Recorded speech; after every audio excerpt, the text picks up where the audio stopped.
What's going on, folks? Welcome back to the channel. So today we are going to do the full review of the Radical Firearms RF-15 MHR Socom that I picked up, I think, from Classic Firearms for like $399. So it was basically $400. Now this is kind of a controversial rifle on my channel because of three previous videos, two shorts and a Radical Firearms and the Cheap Gun Mafia video. And I will link all three of those below. Please go watch those in order to get some context about what I'm about to say about this rifle, please. So you're not misinformed about it. Just the Cheap Gun Mafia, they're probably going to have a shit fit about this review too. They had a big old shit fit about Radical Firearms and Cheap Gun Mafia, which went right over their heads like I knew it was. Guys, listen. That video was not so much about Radical Firearms as it was the Cheap Gun Mafia. And if you don't know what the Cheap Gun Mafia is, it's a loosely built organization of shit posters that I have dubbed the Cheap Gun Mafia that come into YouTubers' comment sections and they cope for the budget firearm. Instead of looking at it for what it is, they think it's, oh, there's no need to spend that extra money on a Daniel Defense or a BCM or an LMT or insert higher end a Colt. Just buy you the Radical Firearms, just as good. That's their mantra. Cheap Gun Mafia, just as good. Well, it's not, okay? If you accept it for what it is, and you accept that it probably will have flaws right out of the box that you will have to fix, things you will have to work out, all this other kind of stuff, you're not part of the Cheap Gun Mafia. Cheap Gun Mafia are the apologists for budget firearms. And there's nothing wrong with budget firearms. I have a lot of budget firearms. I enjoy budget firearms. I like budget firearms that give you excellent value for money, like TSOS pistols. They do. This one, in my opinion, for $400, it is very good value for money. I will say that. I will concede that for $400, this rifle is good value for money. But that doesn't mean it should show up out of the box not working. Who goes to a car dealership and buys a car and goes, oh man, that's a budget car. Of course you're going to have to take it home and replace the engine. You're going to have some loose wheels and stuff on it. You might have to like do the alignment yourself, but come on, man, what do you want? Now, for a used car, you expect that. For a brand new, insert whatever product you want right here, I'm just using cars, you expect it when you put the key in to turn over. So people are making excuses, oh man, you expect it to shoot right out the box? Yes, I expect it to be sorted out and work right out of the box. Do I expect it to last as long as a Colt, as a higher? No, I don't. But I expect it to work. I don't expect it to have loose handguards, non-stake castle nut, not functioning properly. This big old scarred up charging handle, which I say in the I think of the Cheap Gun Mafia video. Anyway, it came, I was at my FFL. I happened to be hanging out in the gun store when this showed up. There was no damage to the box. They did not drop it. That came from the factory like that. Okay, so now that little rant and kind of explanation, please go watch the three videos down below to get some context behind this whole thing, all right? But what do we have here? We do have the Radical Firearms entry-level budget AR-15. Is this rifle good enough? Yes. I stated in previous videos, this is not a dog shit rifle. It has some issues.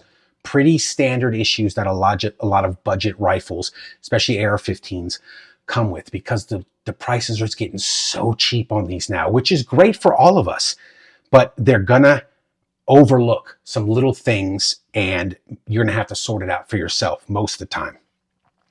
All right.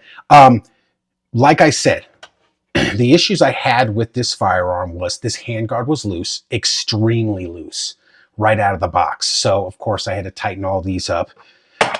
It was not staked. The castle nut was not staked. Oh, why do you expect that? Now guys, it takes a technician or a rifle builder, whoever. I got a punch and a hammer. It took me one or two whacks. I should go around and hit him again. Oh, by the way, people are like, you didn't oil that in previous videos. That's why it didn't work. What's that? That's oil leaking out of there. I did clean it and oil it. Good Lord. So as you can see, it's basically a standard AR-15 with a pretty cool rail on it. I dig this rail. I really do. I put one of those dead air, what is that called? Chemo or whatever, flash hider, because I do shoot this suppressed. I have a suppressor that I switch between a bunch of rifles. So I threw that on there so I could shoot suppressed. We're going to take it out to the range. We're going to shoot this bad boy suppressed. It looks like it has some very nice, is this B5 Systems furniture? I dig that, man. You know, what is this? So 1, 2, 3, 4, what's this? 4 position. 1, this is a little bit tight there. 2, 3, 4, 5 position maybe. Rubber butt pad on the end. Little what do you call these darn things? I'm having a brain fart right now. For good Lord. Yeah, those for the sling. Sling swivel studs or whatever, holes for that. And those are on both sides. Okay. This furniture is very nice. I dig it. I dig this new angle. Well, it's not new. They've been doing it for a few years now. My Daniel Defense has the same thing. And this new angle on this grip. This grip is nice and textured and grippy. No issues. The mag release is not in too far or not enough. They did do that right. The like I said again, the does come with 1 magazine, and this is a good magazine. You'll see in the Radical Firearms Cheap Gun Mafia video, I used it because a lot of people said the mag is crap and don't shoot that ammo. Well, I use this mag in 3 separate rifles and it works just fine. I think it's a really good mag. Handguard is cool, man.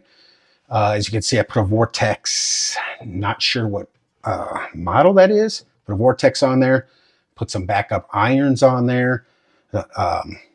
Yeah, man, it had some small issues with this gun. This is what you're going to get from it. So like fit and finish right there. I don't know if you can see it. There's a pretty big gap on that side, which there's not on this side.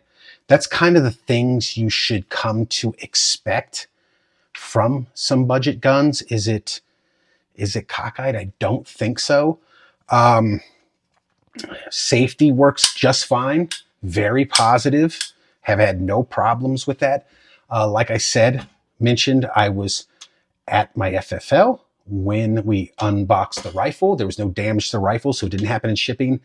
My FFL did not drop this rifle. Again, right there. Opened it up out of the box. So I'm kind of questioning their QC. And again, people will make excuses. Well, they're going to not have a QC. Why?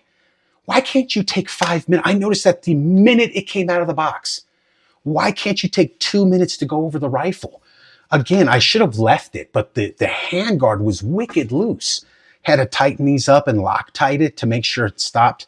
And yes, I Loctited it with red Loctite. If I need to, I'll heat it up. My Scar did the same thing. My Scar's handguard was red Loctite on there, and I had to get a torch to add the extension on it. So they do that, okay? Trigger pull, I have no complaints about the trigger pull on this rifle. It's pretty much a standard mil-spec trigger, but it's okay.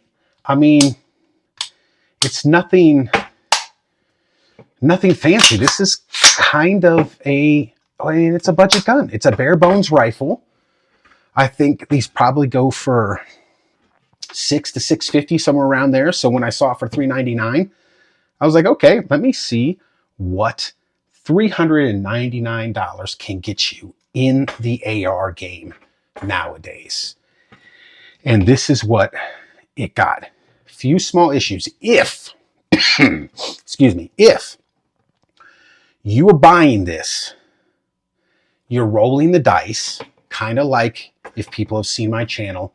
I love Colt. Same thing with Colt. They're 1911s. You're rolling the dice on quality sometimes.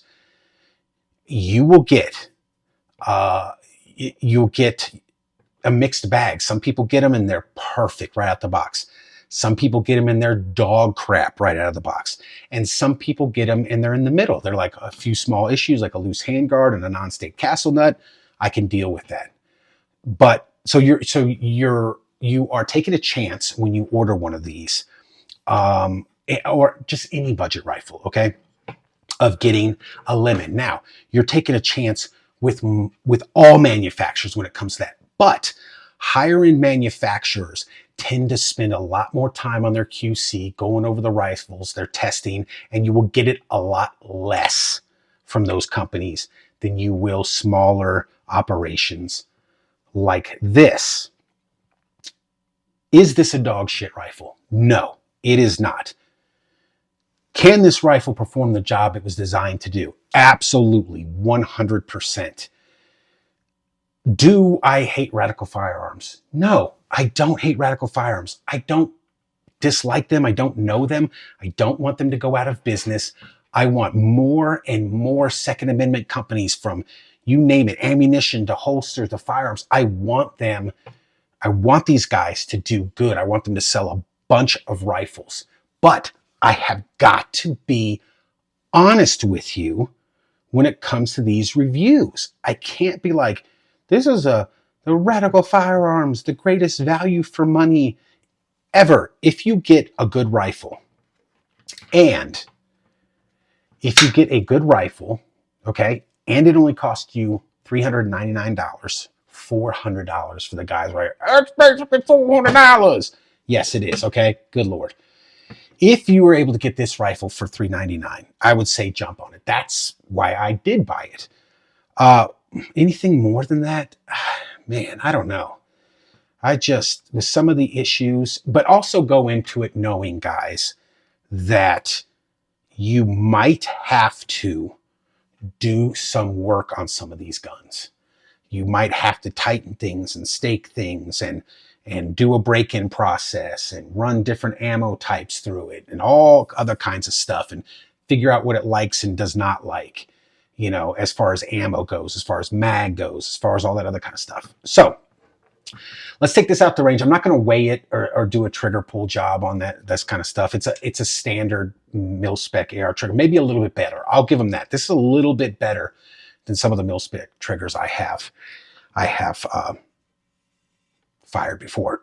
So let's get it out and shoot it. Now, since all those other videos and all this other kind of jazz, I've fired it. I have had no more issues with it, especially firing 5.56.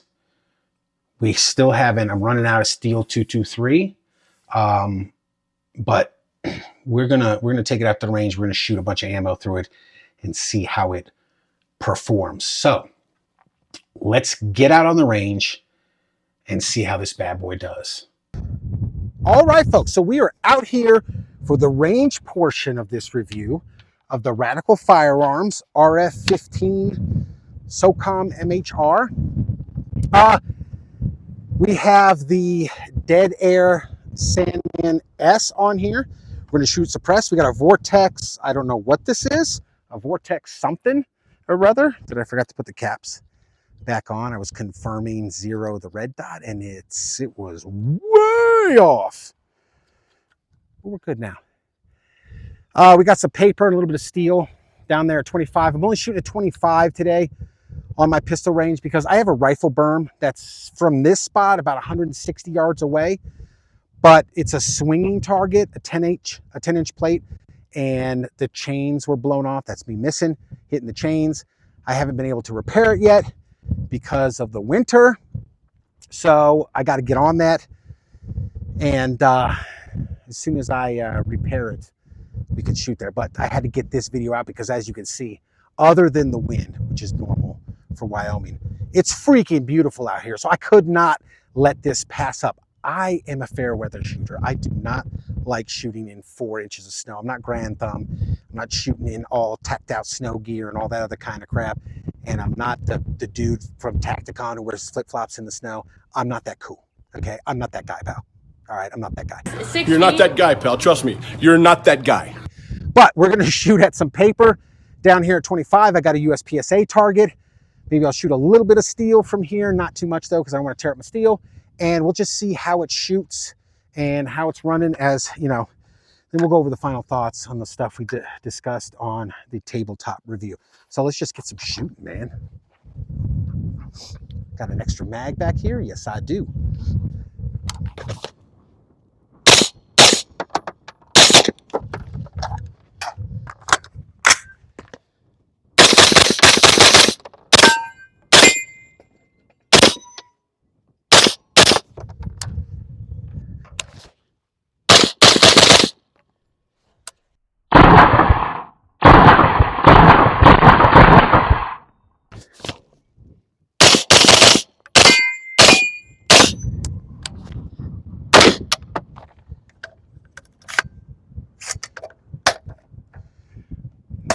don't think the mag was seated. The mag wasn't seated.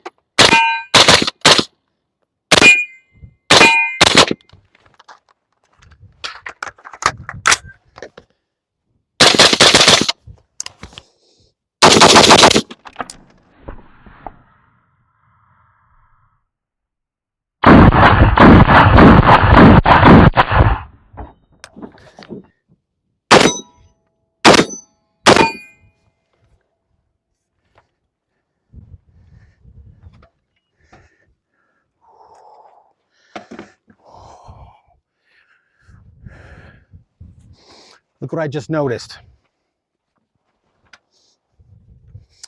So, okay. So this, let's see. This would lend evidence to, oh, there's a magazine in there. Let me see if I took the magazine out. Okay, so I think we figured out what's going on with this gun. All right. You know what? Let me explain that. You saw the bolt wasn't back all the way. Let's go back and do in-depth final thoughts on what happened with this right here. All right. So we'll be right back. All right, guys. Final thoughts on the Radical Firearms Socom MHR. It's okay. Let me apologize ahead of time because this is going to be a long final thought. So bear with me. We are getting places, okay? If you have not seen the video, there's 2 videos, 3 I actually want you to go back and watch if you can, please. I did a short where I bought this rifle, brought it home. I did clean it, okay, guys? Bolt was not dry and all that other kind of stuff. Cleaned it, ran out here to the backyard, back 40, ran out here, first round out the gate, it jammed, okay? Now, it was steel ammunition. It was steel cased Wolf or Tula. I think it was Tula, 223, all right? And I immediately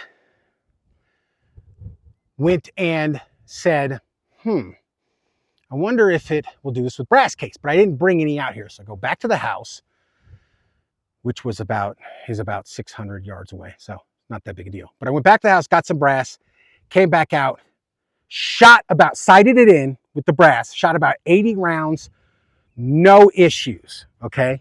So I filmed another short. And in the first short, I said, you know, here's a hint, basically, it doesn't like brass, stay tuned for part 2. But people were still on there like, screaming, mine's the greatest thing since sliced bread and cheese. You're a damn liar. I never even said anything in the video.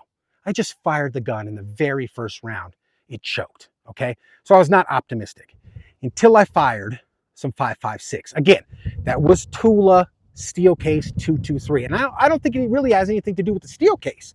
I think it's more the 223. A lot of people had got, well, let me back up.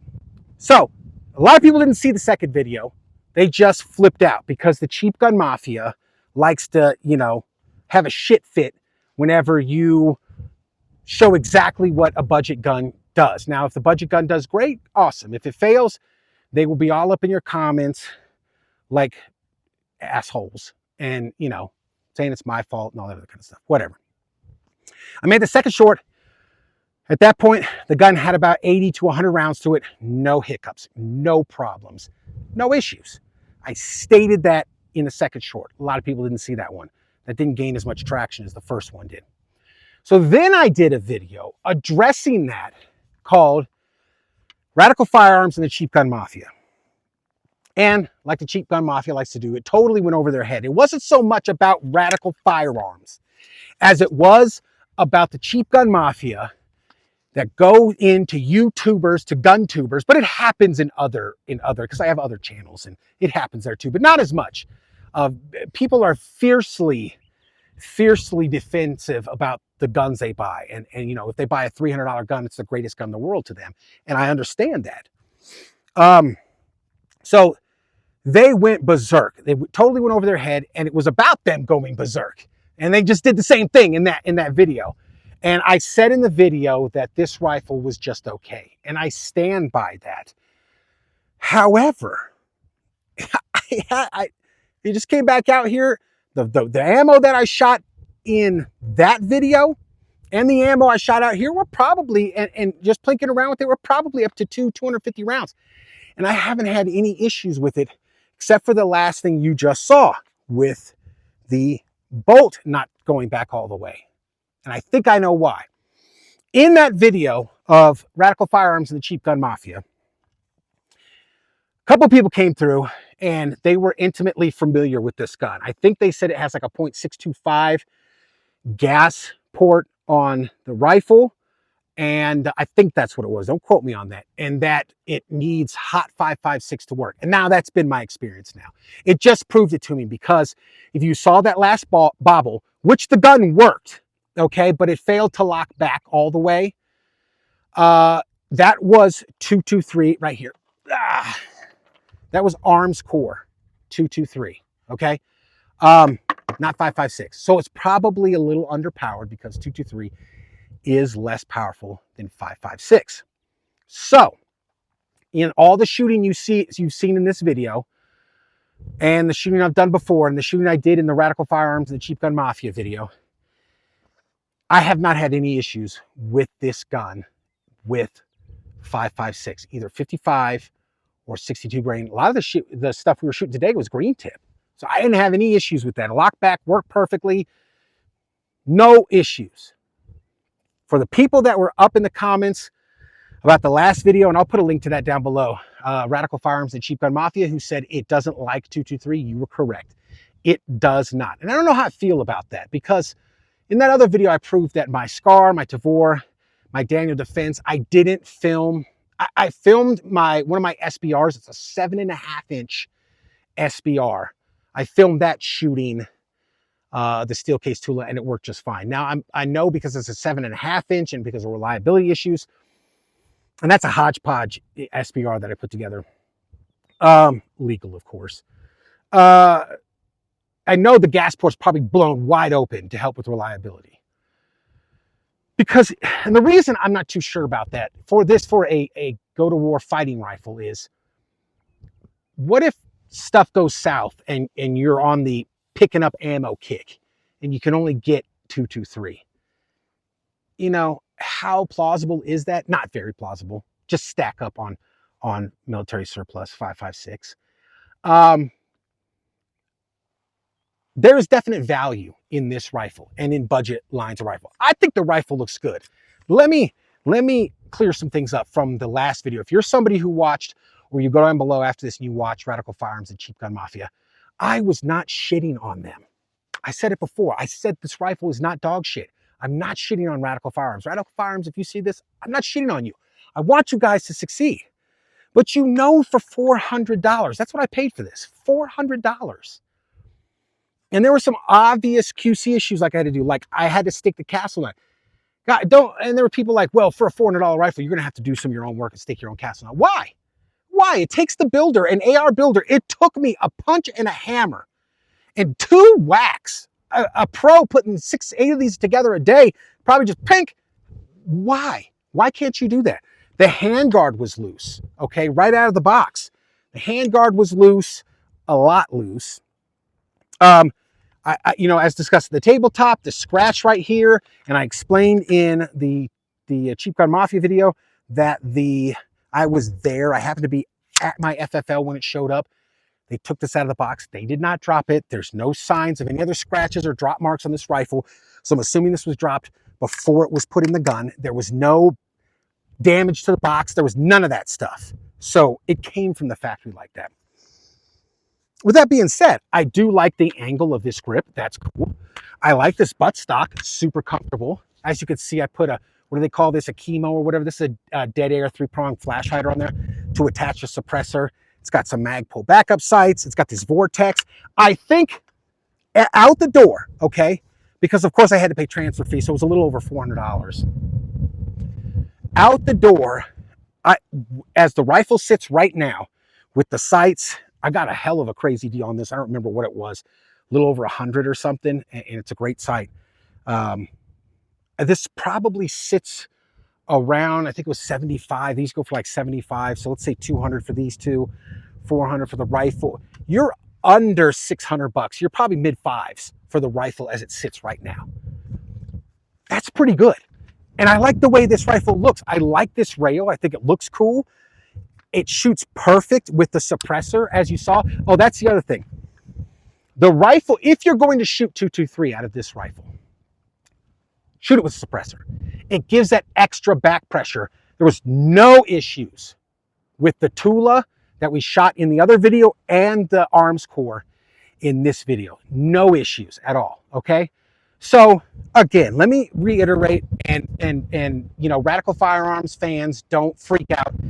This is not a dog shit rifle. This is not a crappy rifle. This is a budget-friendly rifle that is going to need some TLC right out of the box. And don't shoot 223 out of it because you might not get the best reliability out of it. I stand by my previous thing when I say it's just okay. For $400, it's okay. It's not fantastic. It's not awesome. It's probably worth about $400. So if you're paying more, if you're paying like $650 for this rifle, I wouldn't. 450, 500, okay. Now you're in there. But there's also other competitive options out there that you might consider. We're just going to keep shooting it with 5.56. If we shoot it with 223, I will suppress it. But other than that, again, let me reiterate. My 100-yard target it's kaput. It's laying on its side, like hanging by one chain, so it's kind of hanging on side shots, and that's not safe to shoot.